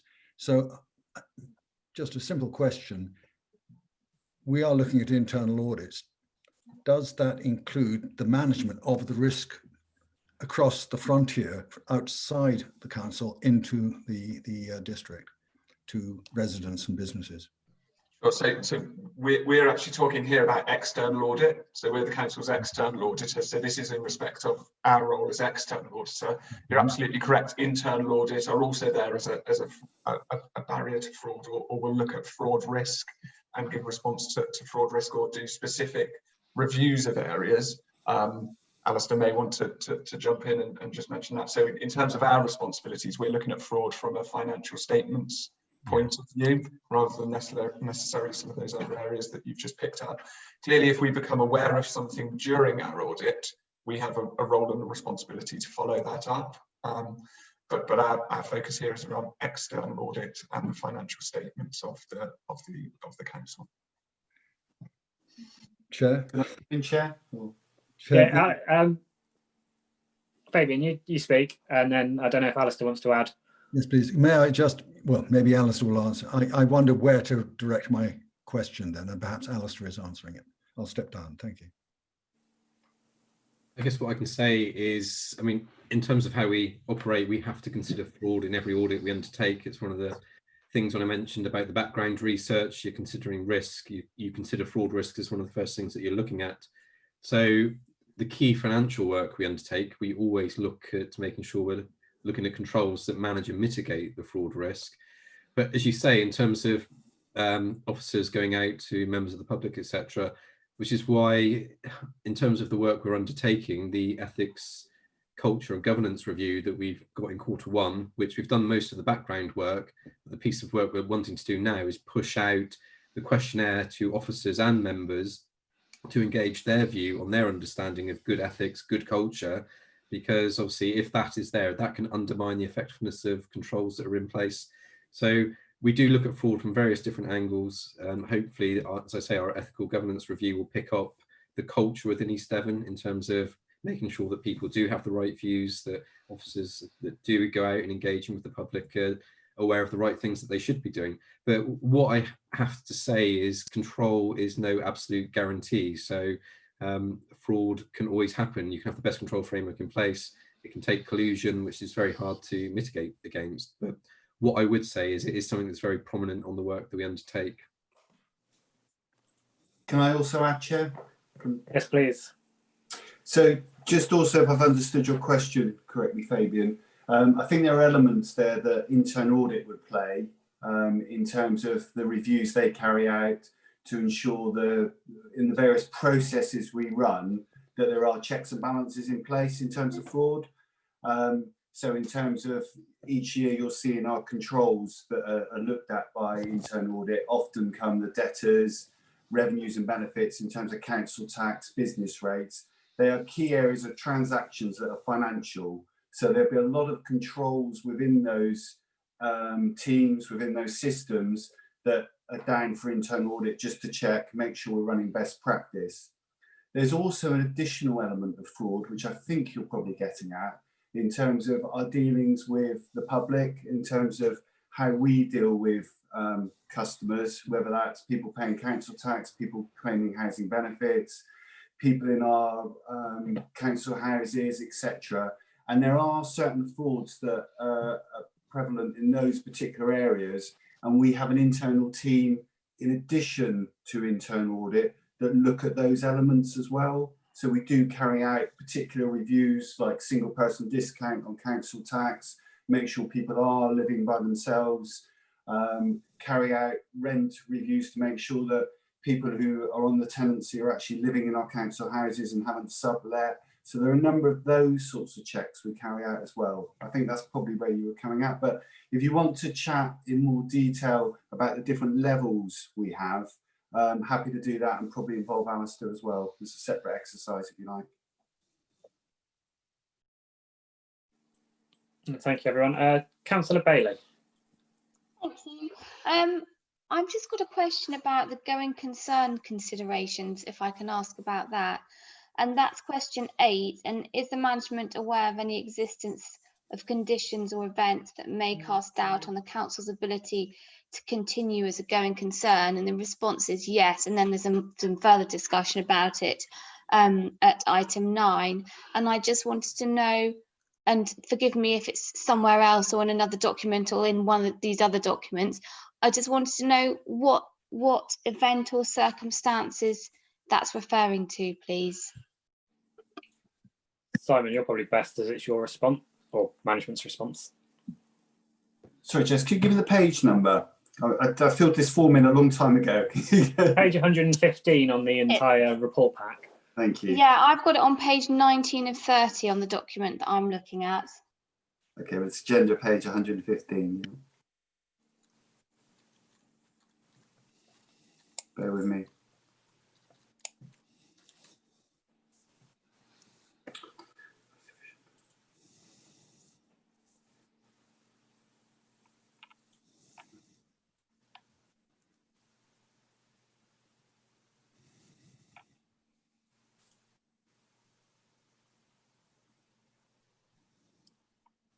Okay, so what that's referring to, I also have to complete a going concern statement, if you like, for the external auditors, which will refer to mainly around COVID at the moment in terms of the financial predicament of local authorities. So the reason I'm putting yes there is there are existing events which do concern the going concern position, but in other questions and other submissions to external audit, I'm backing up in terms of yes, we got a significant loss this year, but we have sufficient reserves to cover that off. The government scheme I talk about in terms of how it's reimbursing local authorities. So there is a real risk, and there are certain authorities that have issued Section 114 notices to basically say they don't believe they are a going concern going forward. So I've had to say, yes, that is a real risk. It is a risk of all local authorities. But I consider as Section 151 officer that East Devon District Council is still a going concern. And then I've backed that up with why, and that's mainly around the monitoring reports I'll be presenting to Cabinet, etc., and our medium-term financial plan, financial strategy going forward. I don't know if that helps, Jess. Thank you. I can't see any more blue hands, so on that basis, are we happy to note the responses by management on this report?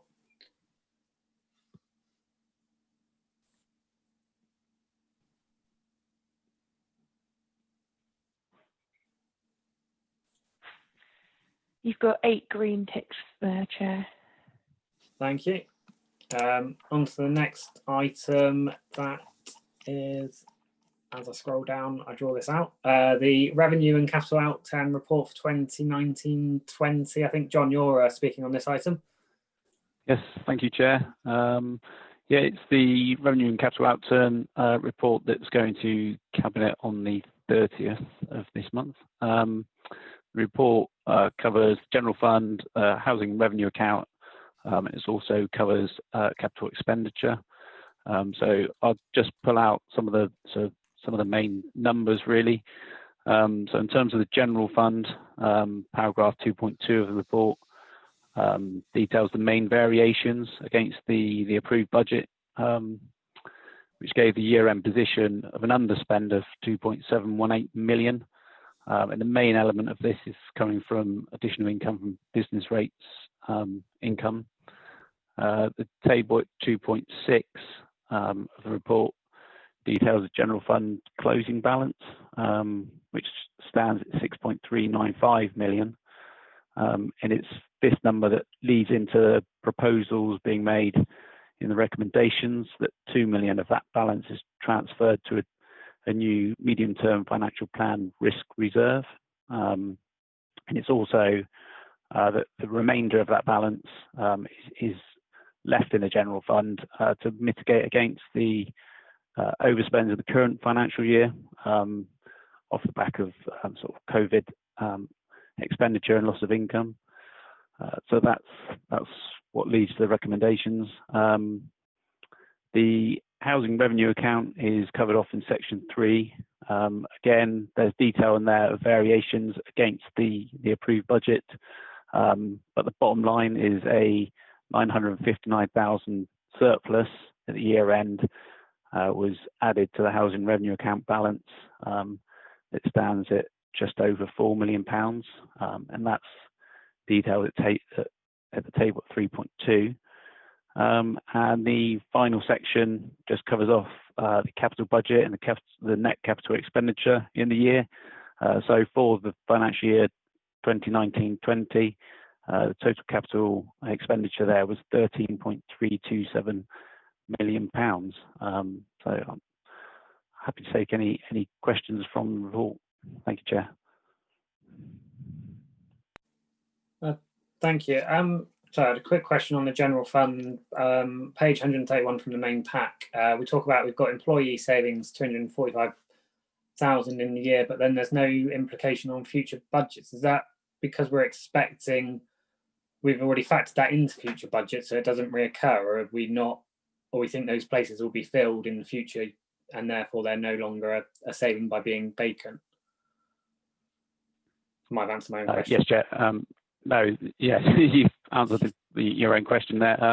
Yeah, and in terms of moving forward, the assumption is that those posts will be filled. So yes, it's a temporary position in terms of that. Thank you. Councillor Barrow, please. Thank you, Chairman. I'm going to say something that I've probably said in a A&G meeting before. Point 2.2. There has been positive and negative variations against this budget set. If you look at the text, you have a negative figure which has a positive effect on a surplus, and you have a positive figure which has a negative effect on surplus. So please, especially for the newer members of A&G, can we reverse those? Because those in accounts, even after 25 years, looked at that report, and the good things are negative and the bad things are positive. So can we change them? I like that point personally myself, actually, even if it comes with a very small note at the bottom to say these things have been inverted. John, is that something we could do to help with readability? Yes, absolutely, Chair. Yeah, noted. Thank you. Councillor Pook. To reaffirm what Councillor Barrow said then and see Simon laughing straight away, I've only been asking for that for about 11 years. Why do local governments sort of do things backwards? I don't know. Anyway, that wasn't what I was going to say. It's just on 4.1. This is just a point of interest. Now we've finally got the loan plate, the agreement, all the agreements in place. Beer Community Land Trust will be taking that 1.1 million because we need to start building very soon. But now it's all signed away. So thank you to Henry as well for getting that signed this morning. Councillor Hayward, please. Thank you, Chair. From someone whose first career was banking and then in the evening went to accountancy classes to pass my exams, I can understand the flip-flopping between the two. And obviously, this is a public document as well. We want it to be very clear to the public. So as a suggestion to make it irrefutably clear, perhaps if that column which says variation on page 131, if you could add another column, put variation across the top and just have positive, negative, plus, minus, however you want to do it, so that it's very clear which column it falls into. You could have all the positives or negatives at the top, then the other ones at the bottom, however you want to do it. But I agree that whilst, you know, I understand it, it's perfectly clear to me, we are providing documents for everyone to look at. So you go to the lowest common denominator and make it impossible to be ambiguous and be misunderstood. So if it can be tweaked like that, I'd be very, very happy to support that. It's just common sense, really. Thank you. Thank you. I can't see any more hands up, so we're only being asked to note this report to Cabinet, but likewise, I appreciate the comments being made around the way the figures have been presented. So if I guess we're asking finance team to review their reporting in terms of how the Outrunner report, just to help with readability, but then to also note the report that's going to Cabinet. On that basis, if you're happy, please can you use your green tick, if not your red cross. Thank you.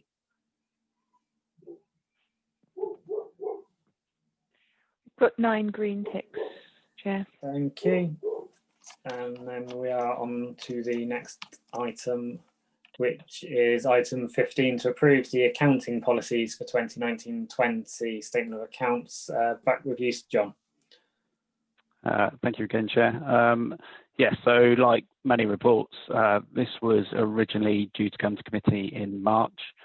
It's seen as good practice that these accounting policies are approved prior to the preparation of the accounts, but for obvious reasons, they weren't brought to committee, but the accounts have been prepared based on these accounting policies attached to the report.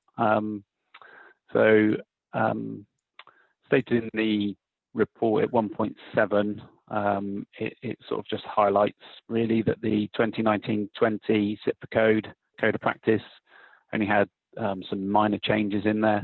So they were judged not material to the council, and that the accounting policies do not depart from the code itself.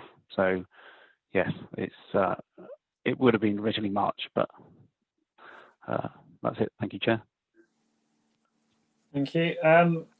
Question from me on page 152. We've got the de minimis of £20,000 for capital expenditure and PPE recognition. Might be a bit of an unfair question. I'm just wondering where the 20,000, how that's calculated, or is there guidance on that figure, please?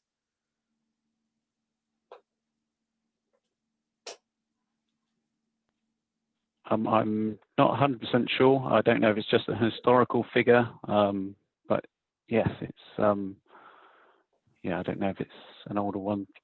Yeah, so perhaps I can come in terms of I've prepared them in previous years. So 20,000 is a figure that's often used by local authorities. It's not defined anywhere specifically, but if you look through a number of local authorities, you'll see that sum there or thereabouts. So we've just benchmarked with others, and 20,000 is a sensible sum when we look at what's being spent on our assets. No, thank you. I appreciate it. It's a management decision there, and it was just interesting to see where it came from, but it's useful to know it's benchmarked. Any other comments, queries? No. On that basis, then, can we use ticks and crosses to note this report, please?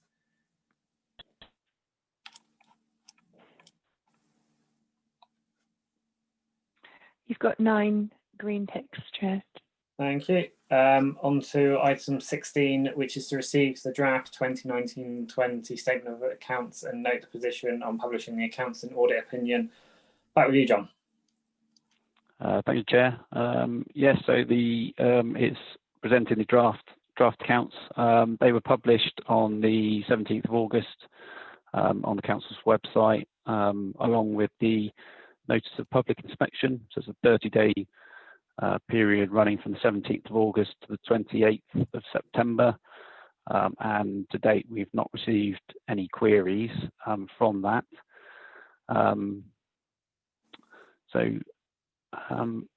Yeah, it is just asking you to receive the accounts, really. It also goes into a bit of detail that was mentioned earlier, just about the changes to the dates. The main one being The target date is now the end of November as opposed to July. So thank you, Chair. Thank you. Councillor Hayward, please. Thank you, Chair. This for me, it's actually, I declare an interest as a clerk, as everyone knows. It's a question for Simon, really, and it's relevant to my role as well. If a member of the public wants to come and analyse and scrutinise all the accounts, I mean, obviously on the public inspection statement, it says would normally be available for inspection at the council offices by prior arrangement. However, the ongoing impact of coronavirus may require alternative arrangements. What alternative arrangements would you propose? Because obviously a lot of it's minutiae and it's individual papers and documents and receipts and checks, or not checks really anymore, but what's the plan if someone asks and insists to see them all? Yeah, so the majority of I think nearly all now, and it's how we worked with Grant Thornton as well, everything we have is scanned, so it's all electronic. So specific questions, normally when we get members of the public, they're interested in a specific item of expenditure or a particular invoices paid to contractors. So previously they've come in and looked. We've had to actually show them on screens electronically anyway, or print things out if they didn't want to do it that way. So if we had someone come forward, and we still might, ideally would send it to them electronically. If not, we can make it available in hard copy in our office, and you know, we can keep social distancing in terms of letting them have a look at it. Thank you, Chair. Thank you. Simon, just out of curiosity, have we had any requests from the public this year? You're muted. You're speaking to yourself. No wonder John wasn't answering me. How rude.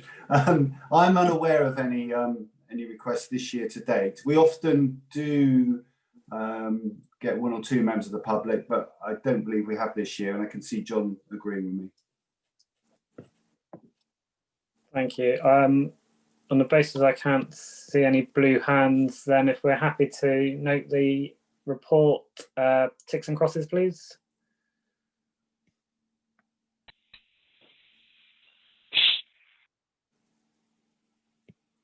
That's a sea of green. I'll take that. Sorry, can I just say that's 9 votes carried? Thank you. The next item is the full risk review, May-June 2020. Simon, is this with you? It is. All the work in terms of our risk processes done by a lady called Joanne Avery, who's our Management Information Officer. So she prepares the report, and she's the one who ensures that our various service managers do complete the risk register and it's up to date. Again, this is a report that we would have brought to you earlier, but felt it's right to still bring it to you now, and there will be a second review that will take place in year as well. In terms of the overall risk register, if you go through the detail, there will be a number of mentions regarding sort of COVID-19 and how that's affected various services or various objectives. There is a report that members might be aware of or would find interesting in terms of the next cabinet meeting, which is on the 30th of September. Within there is East Devon, how it's handled COVID-19 and the risks and how it's responding to COVID-19. I think that's quite a good read because it goes down service by service and identifies the issues and how we're addressing them. But you'll see some of that come through in our individual risks as well. Similarly, in terms of this report, I've highlighted in particular in terms of the financial risks involved.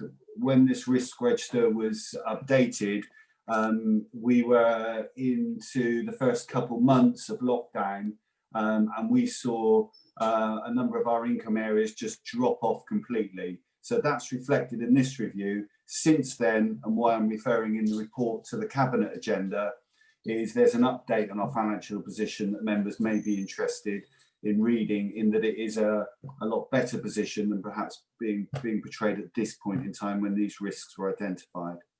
So going through, you can see in section 4, there are 2 operational risks that have got high scores. One is the ambitions for economic growth, and that relates to sort of the effects of COVID-19. And at that point, the car parks manager was highlighting the significant drop off in car park income, quite rightly. And then in high risks, in terms of strategic register, which is under point 6 of the report, we talk about the adequacy of financial planning in terms of resourcing going forward. And again, that's covered on the cabinet agenda to give members reassurance that there is a plan going forward. And again, the delivery of the growth point around sort of commercial property and housing, and the slowdown in the point in time that we were predicting because of COVID-19. So this report's very detailed in terms of the appendices. I'm not sure I'll be able to answer all questions in terms of the risks identified because they are at individual service levels, but I'll do my best, or if not, put you on to the relevant manager. Thank you, Chair. Thank you. You might have got away without any questions, actually. On the basis then that there aren't any, is the committee happy to note the report, please?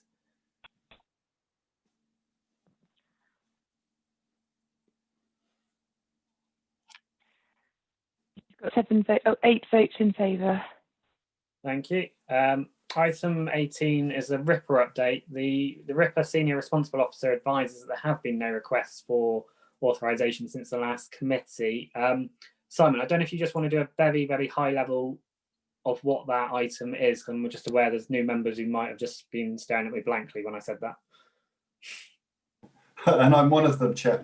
So this is Henry's field of expertise, but basically RIPA relates to investigations whereby the council is carrying out surveillance. There is proper definitions, and it might be worth us putting on the next agenda what actually RIPA does involve for new members, because off the top of my head I can't remember the exact details, but basically it's whereby the council is carrying out investigations using the RIPA procedure, which basically means we've gone to a magistrate in terms of carrying out I forget the terminology, but basically we're secretly carrying out surveillance. We're following people, we're using cameras, all those sorts of things. And it's a requirement for us to report on a regular basis when we've used RIPA. We haven't used RIPA for many years, but we're following good practice in terms of telling Audit and Governance Committee when we would. So in previous years, the times we may have used it is working with, and we normally use it when we're working with other bodies, such as the DWP on housing benefit fraud. So we could use surveillance under those circumstances. And also where authorities often use RIPA is for fly tipping. So if a particular lay-by we find stuff dumped on a regular basis, with Devon County Council, we can set up surveillance, it's secret surveillance, record that in order to try and capture someone fly tipping. But again, we would need to use RIPA powers to do that, and we would need magistrates powers, and we would report to you when we've done that. So that's a bit of a layman's explanation, Chair, sorry.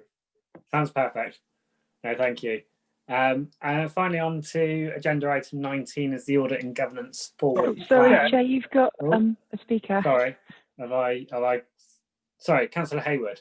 No problem, Mr. Chair. I appreciate there's bits popping up everywhere. On that note, a quick web search does show that a lot of district councils, county councils, other authorities have just a page in their website just to explain what these powers are. And as I say, we haven't used them for a long time, but I think it wouldn't do any harm if, and again, it might be something for this committee to consider at the next agenda with your approval, is just perhaps to authorise the creation of a page on our website. So if a member of the public Googles it, East Devon RIPA, something will come up. I've just done it myself. Nothing comes up apart from references within other minutes. But I mean, I'm just looking at one here, particularly Bassett Law District Council. Very, very simple. One page tells you what it does, what it's for, when it would be used. and explains, as Simon quite rightly has, that it's not something that can be done willy-nilly. We have to go through a magistrate. We're not going to be spying on people. You know, one hopes that members of the public, well, we really do, you know, trust us to exercise our rights and our duties. But there's a lot of, and I'm sorry for using the phrase, false news, fake news on the internet. And I think just to have this on our website as just a generic vanilla page, someone Googles it, they can see what we can do, what we could do, and how we do it. And that, for me, would be, you know, without putting too much work on strata or officers, I think would be a worthwhile thing. Once it's done, it's done. Thank you. No, thank you. I think that's a great idea. I'm aware we've got the forward plan next, and the RIPA update does appear on every item. So it might be one, if Henry can do a very quick report maybe for the next RIPA update, just saying with the background of what it is. And then we can also take a view then about this web page or similar that others have used. I'm going to pause and check that there's no hands before I steamroll ahead this time. No, I can't see any. So agenda item 19 is the forward plan. Obviously, I just mentioned about maybe updating a bit around the RIPA update for the committee meeting on the 19th of November. A lot of the plan is all part of the cycle that we've seen throughout the year. You might have seen on the 18th of March, we've added in a bit on DBS checks. That's coming in part from a request from Councillor Twist, who's normally on this meeting, but unfortunately unable to join us today. Councillor Millett, do you want to do 2-minute quick background on where this item came from, just to help other members? Okay, wasn't planning to, but sorry, not to drop you in it. Only a one-liner. Yeah, so there's been a discussion for some time from various members of the council, Councillor Twist and Councillor Hall, about DBS checks, and they've requested it goes on this agenda.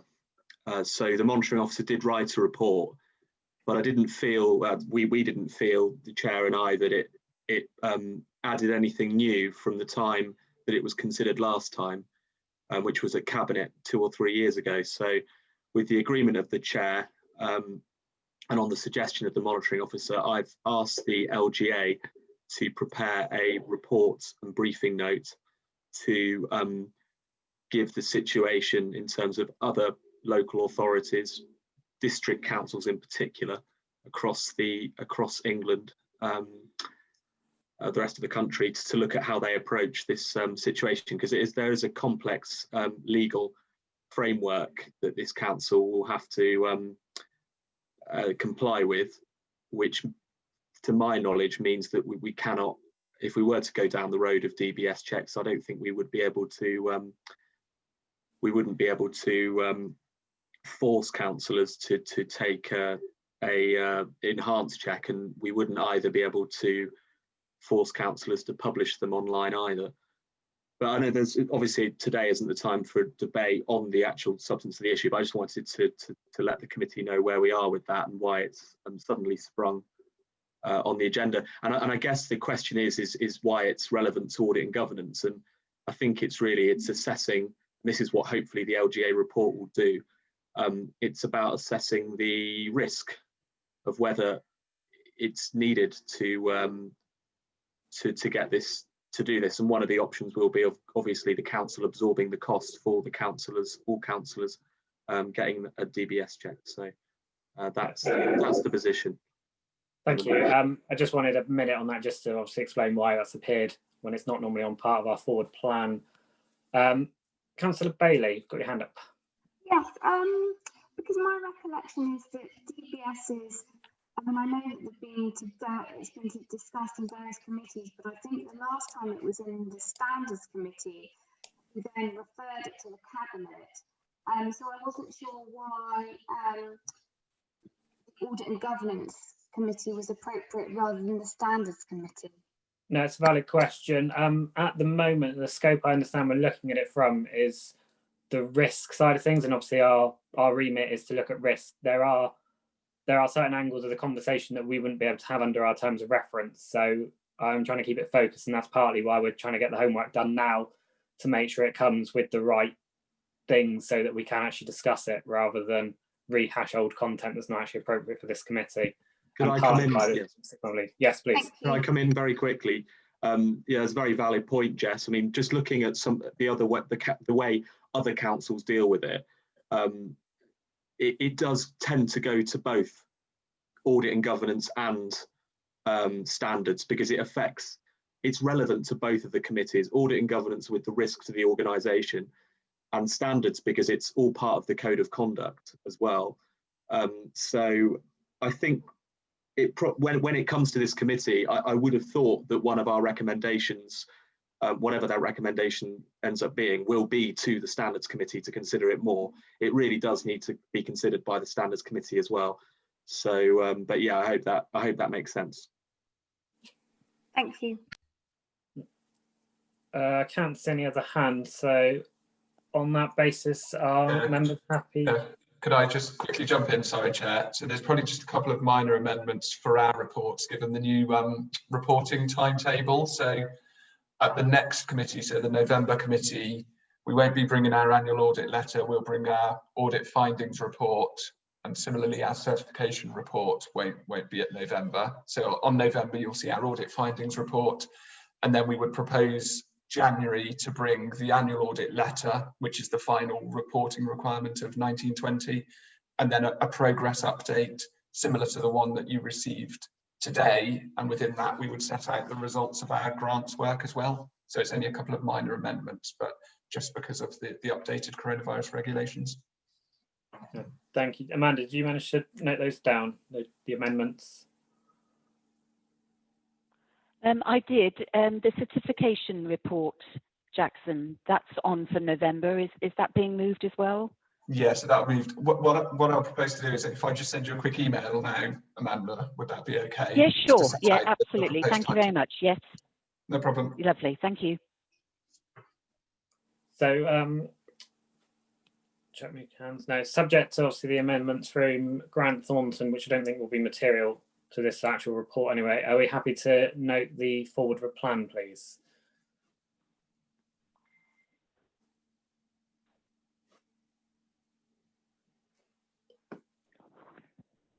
You've got nine votes in favour, Chair. Thank you. That brings our meeting to an end, and I'd like to thank everyone, including the members of the public watching online, for taking part. However, can I just remind all those present that the supporting officer will confirm when the meeting is no longer being recorded or going live, and until then your comments will be live to the public.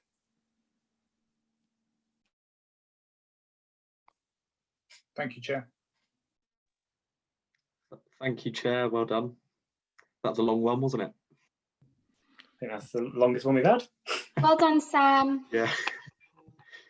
Finished on time. Thanks. Bye.